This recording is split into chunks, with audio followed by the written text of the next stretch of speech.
لله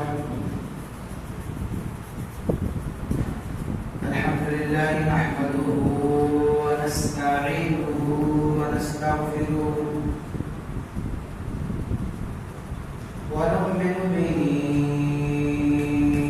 ونتوكل عليه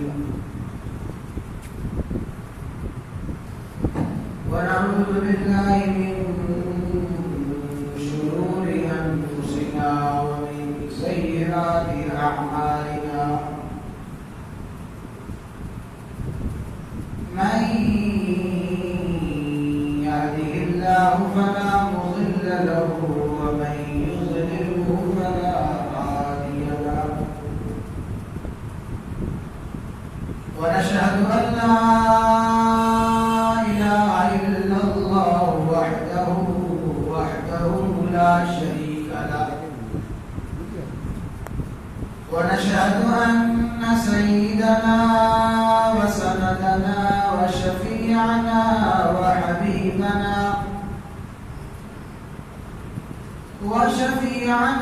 وحبيبنا ومولانا محمدا عبده ورسوله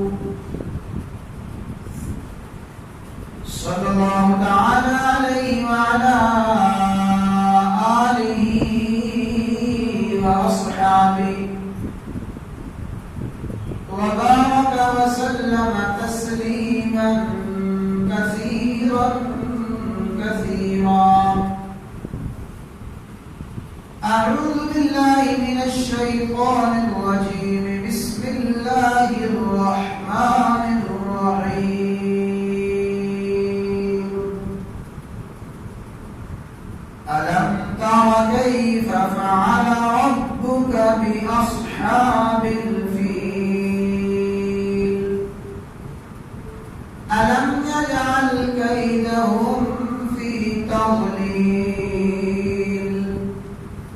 وأرسل عليهم طيرا أبابيل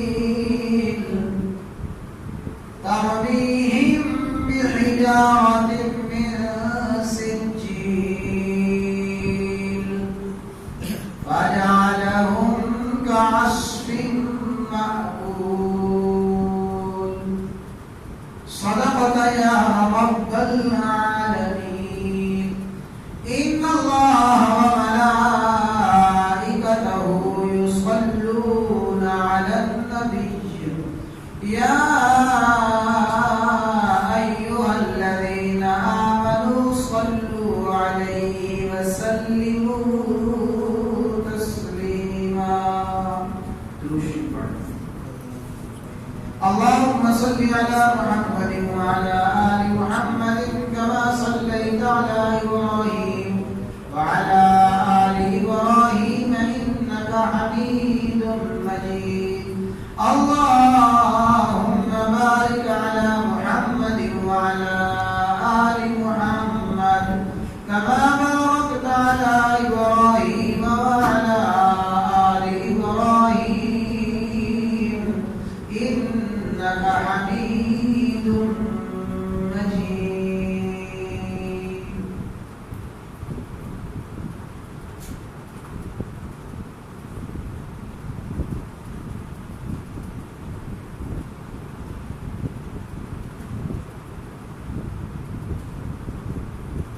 Allah